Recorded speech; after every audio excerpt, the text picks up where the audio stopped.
con el tema de ayer.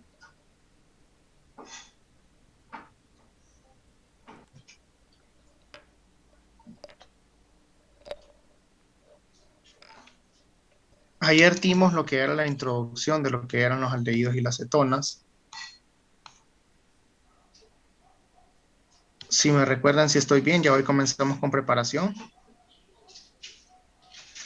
¿O ya habíamos visto esto? No, todavía no. Ok, gracias. Entonces, hoy vamos a seguir em,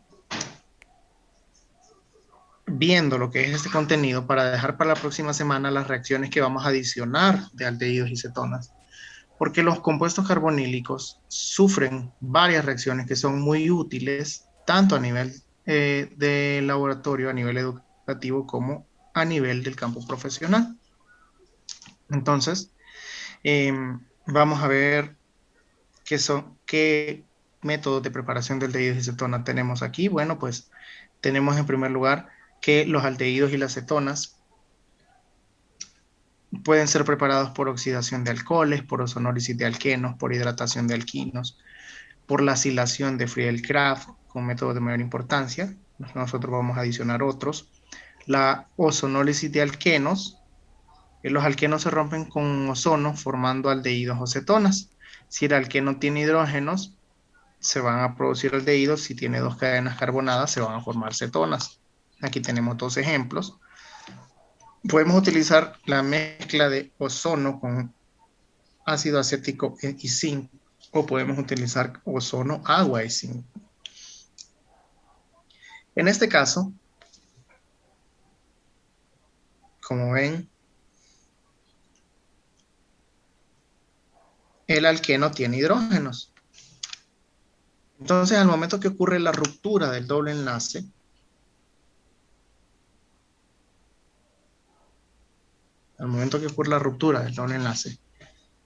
como tiene un hidrógeno, se van a obtener aldehídos. Dos moléculas. En este caso, la molécula es simétrica. Tiene Sí. dos carbonos por la izquierda y tiene dos carbonos por la derecha. Entonces, ahí vamos a obtener dos moléculas del mismo aldehído. En este caso, si partimos de un alqueno que tiene cuatro carbonos, vamos a obtener dos aldehídos de dos carbonos, que sería el etanal, dos moléculas de etanal. En el caso de que los carbonos que comparten el doble enlace no tengan hidrógenos, sino que sean dos grupos R, los que están unidos a los carbonos que comparten el doble enlace, como no tiene hidrógeno, pues vamos a obtener cetonas. En este caso, el compuesto es simétrico, por lo tanto, obtenemos dos moléculas de las mismas cetonas. ¿Ok? ¿Qué pasa?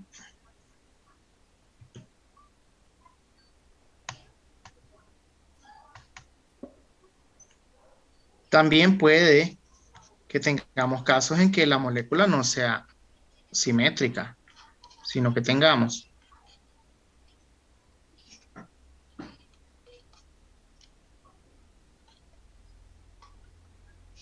este compuesto y si nosotros le hacemos una ruptura con ozono, agua y zinc, o con ozono, zinc y ácido acético, ¿y qué es lo que vamos a obtener? Ok, se rompe el doble enlace. Por este lado tenemos a un aldehído, se va a formar un aldehído,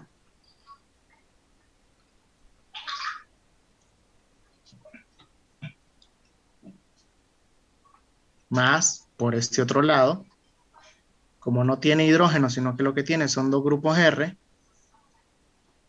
lo escribo hacia abajo, ¿verdad? Porque no me cabe, no porque así sea. Y el carbono, como no tiene hidrógeno, ahí se va a formar el grupo carbonilo, C doble enlace. Obtenemos una mezcla de un aldehído y una cetona. ¿Ok? Entonces, en el caso que sea simétrico, pues obtenemos dos moléculas iguales, ¿verdad? Pero en el caso que sea asimétrico, también podemos obtener una mezcla de aldehídos y de cetonas. Ok. Podemos hacer una oxidación con ozono. Podemos hacer una oxidación utilizando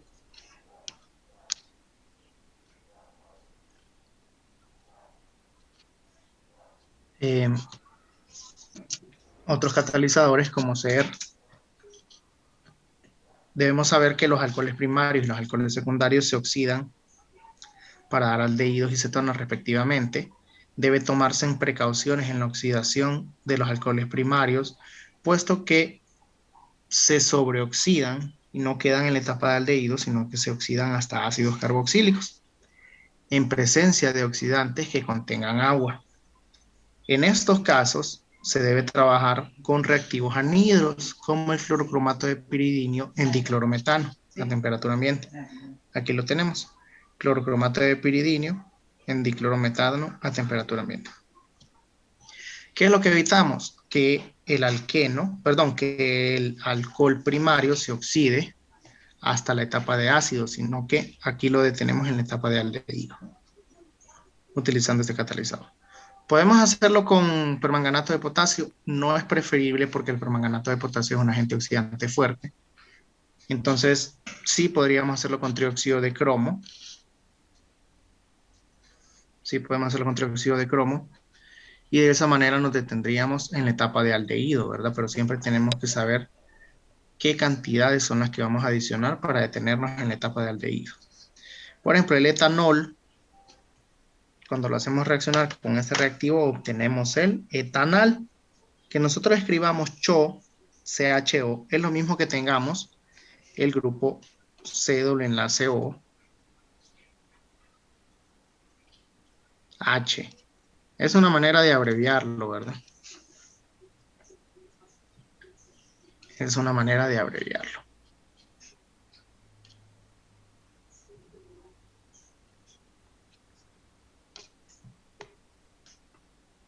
Y los alcoholes secundarios nos resultan en cetonas por oxidación. Podemos utilizar agentes oxidantes como el permanganato de potasio, dicromato de potasio, dicromato de sodio, trióxido de cromo, en ácido acético. Y el alcohol secundario, inmediatamente cuando lo tratamos con el agente oxidante, se convierte en una acetona.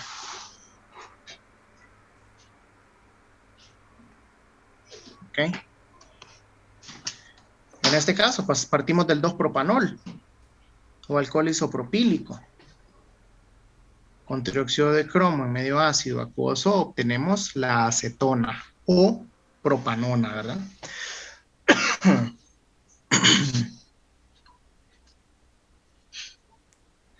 La oxidación supone la pérdida de hidrógenos alfa del alcohol. Los alcoholes terciarios no se pueden oxidar puesto que carecen de hidrógenos alfa sobre el carbono. Aquí tenemos otro alcohol, el 2-hexanol. El 2-hexanol lo tratamos con cromato de potasio, un medio ácido, y lo oxidamos hasta una cetona. Y el ciclohexanol lo tratamos con permanganato de potasio, es un alcohol secundario, y obtenemos la ciclohexanona. ¿Qué es lo que pasa? Nos dice que los alcoholes terciarios no se pueden oxidar. ¿Por qué? Bueno, si ustedes se fijan, oxidación es el aumento del número de oxígeno, nitrógeno o halógeno en la molécula, o disminución en el número de hidrógeno, pero resulta que en los alcoholes terciarios el carbono está unido a un carbono terciario y el OH está unido a un carbono terciario y este carbono no tiene hidrógenos. Por lo tanto, no vamos a disminuir el número de hidrógenos.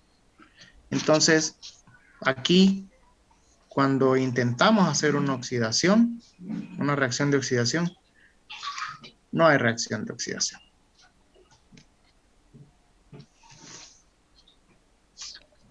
Entonces, ¿de qué manera nosotros nos daríamos cuenta si estamos trabajando con un alcohol en una muestra X, en una muestra problema, y no sabemos si es alcohol primario, secundario o terciario? Ah, entonces hacemos otras pruebas, como por ejemplo hacemos la prueba de Lucas, que nos sirve para identificar y caracterizar los alcoholes, que es HCl en cloruro de zinc.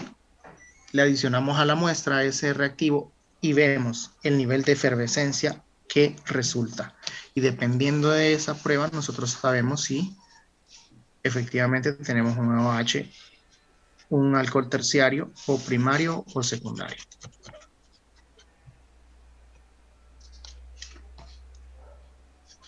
Otra reacción, la hidratación de alquinos. Los alquinos se pueden hidratar siguiendo la regla de Markovnikov, que es la que más se sigue frecuentemente para formar cetonas, o bien anti-Markovnikov para formar aldehídos. Esta reacción anti-Markovnikov no ocurre tan frecuente y se utilizan catalizadores especiales, como este que está aquí.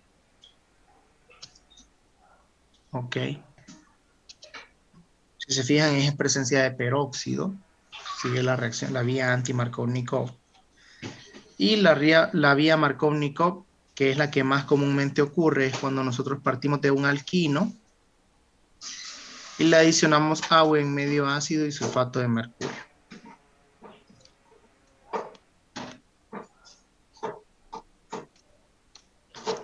Obtenemos cetona, en este caso la acetona propiamente. Podemos adicionárselo a cualquier compuesto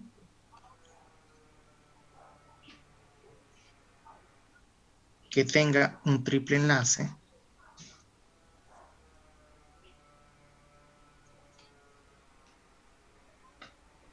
En este caso sería el dobutino.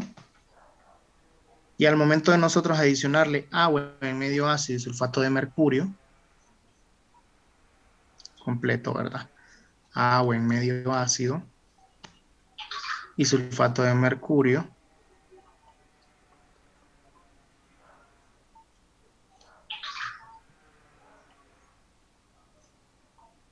vamos a obtener una acetona.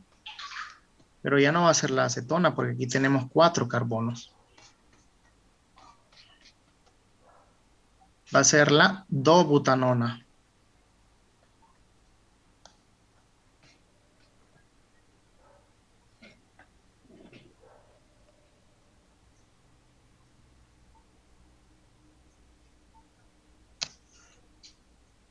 ¿Ok? Tenemos una excepción.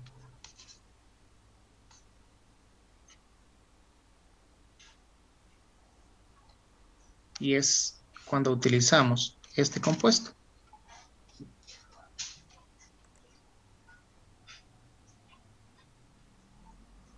Y le hacemos la hidratación.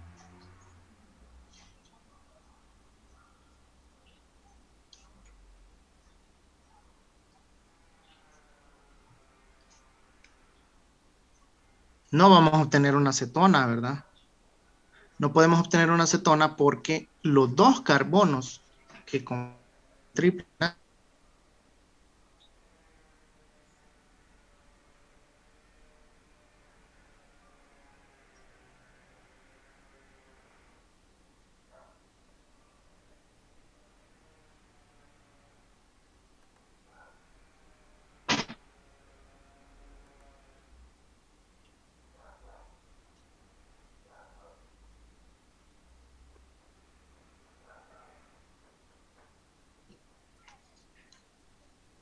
es decir, dejar al carbono positivo y al oxígeno negativo.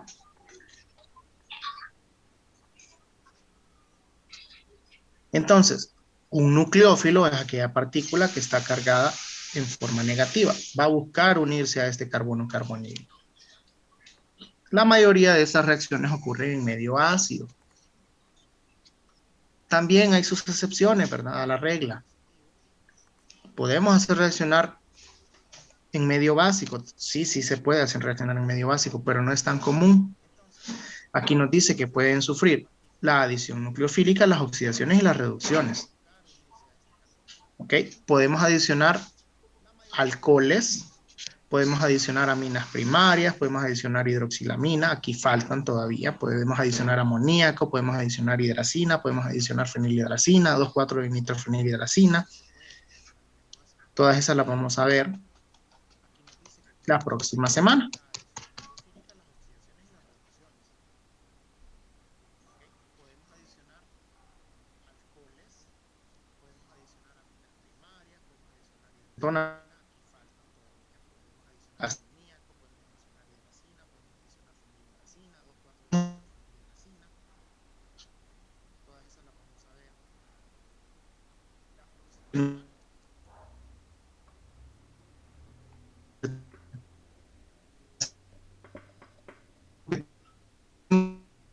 Ahora, las reducciones.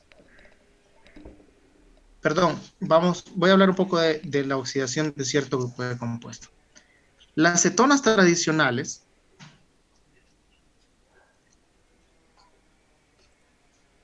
no se oxidan. Si nosotros queremos oxidarlas, no vamos a obtener reacción. No hay reacción.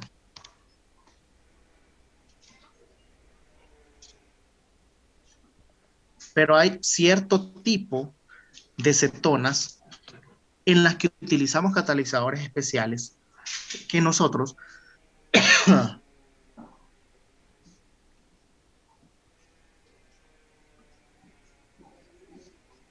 sí podemos oxidarlas. Y vamos a hablar de esos catalizadores en la próxima clase, como ser la reacción de Baeyer-Villiger, que se hace en presencia de peróxido, con peroxiácido, o también podemos hacerlo utilizando la prueba de iodoformo, ¿verdad? Que se utiliza el yodo en yoduro de potasio, que es para la determinación también es utilizada en la determinación de azúcar, la prueba de el UGOL, la determinación de almidones. Entonces, las reducciones, si se recuerdan, es cuando nosotros reducimos, es cuando le adicionamos hidrógeno a un compuesto. Si hablamos de aldehídos y de cetonas, pues nosotros podemos reducir el grupo carbonilo porque tiene un doble enlace carbono-oxígeno.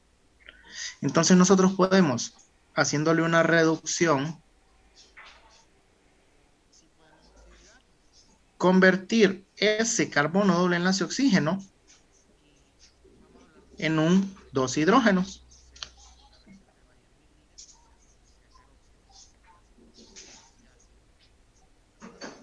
¿Ok? Entonces, ¿qué nos dice que se prefiere utilizar aquí de agente reductor? El tetrahidruro de litio de aluminio o el borohidruro de sodio. ¿Por qué no prefieren utilizar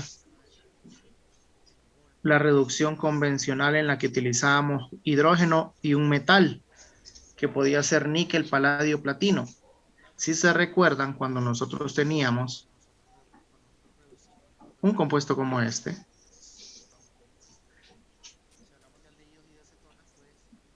reducíamos tanto el doble enlace carbono-carbono como el doble enlace carbono-oxígeno.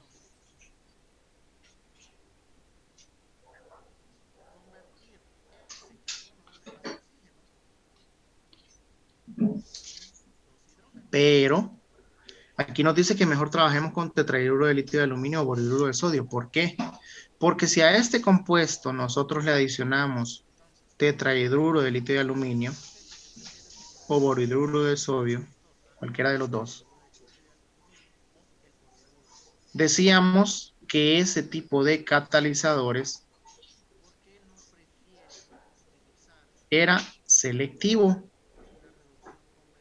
y que únicamente afectaba al enlace, al doble enlace carbono-oxígeno. Entonces, por eso utilizamos el tetrahidro de litio de aluminio o el borohidruro de sodio para solo hacer la reducción sobre el doble enlace carbono-oxígeno. Podemos reducir al formaldehído a un aldehído superior al formaldehído, por ejemplo, que este grupo R sea un CH3 y sería el etanal. O podemos reducir a una acetona, por ejemplo, que esta fuera la acetona. ¿Y qué es lo que obtendríamos? Si reducimos al formaldehído, obtenemos el metanol. Si reducimos a el acetaldehído, obtendríamos el etanol. Y si reducimos a la acetona, como tiene dos grupos CH3, vamos a obtener el 2-propanol, un alcohol secundario. Entonces podemos obtener alcoholes primarios o alcoholes secundarios. La reducción es la operación inversa a la oxidación.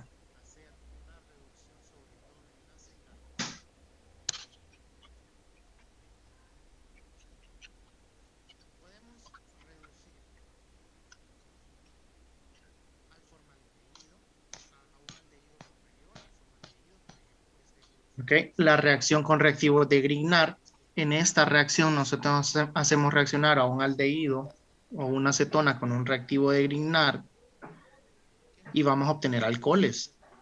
Si hacemos reaccionar al formaldehído con un reactivo de Grignard, obtenemos alcoholes primarios. Si hacemos reaccionar a un aldehído superior al formaldehído, como por ejemplo el etanal, que tiene un carbono más, y lo hacemos reaccionar con un reactivo de Grignard, vamos a obtener un alcohol secundario. Y si hacemos reaccionar a una acetona con un reactivo de Grignard, vamos a obtener un alcohol terciario. ¿Cómo ocurre? El grupo carbonilo se polariza en presencia de una base fuerte porque los reactivos de Grignard son bases extremadamente fuertes.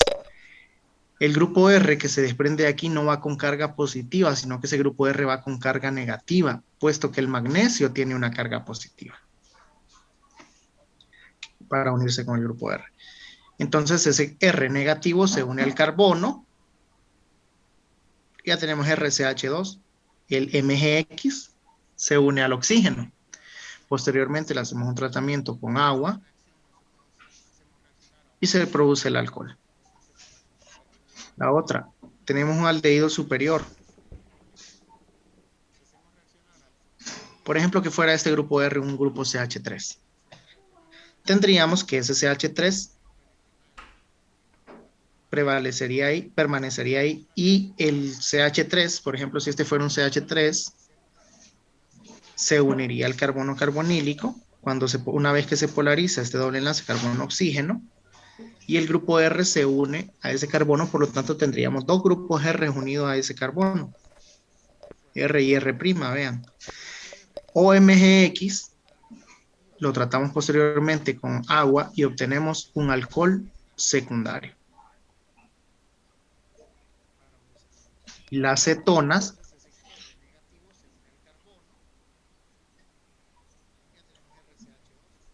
tenemos una acetona, ya tiene dos grupos R unidos al carbono carbonílico. Si lo hacemos reaccionar con un reactivo de Grignard, provocamos la polarización de ese doble enlace carbono-oxígeno, el carbono queda positivo, el grupo R se une y tenemos tres grupos R unidos a ese carbono.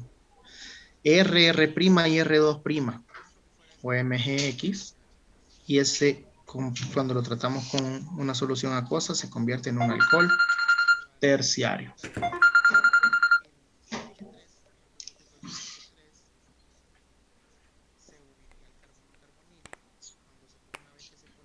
¿Ok? Y otra reacción es en la que hacemos reaccionar a un epóxido. Los epóxidos son aquellos compuestos, se le llama también éteres cíclicos, que tienen el oxígeno formando parte de un ciclo de 3. Y entonces, debido a la alta tensión que hay entre estos enlaces, se rompe en presencia de una base fuerte o de un ácido fuerte, en este caso una base fuerte, a favor del oxígeno. El oxígeno queda con una carga negativa, el carbono queda con una carga positiva y el grupo R que se desprende aquí con una carga negativa, como les dije, se une al CH2. Ahí está el CH2, ahí está el grupo R unido al grupo CH2 Y aquí tenemos CH2O MgX.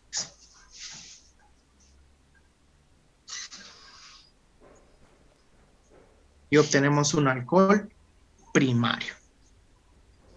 ¿Ok? Ok. ¿Dudas hasta aquí?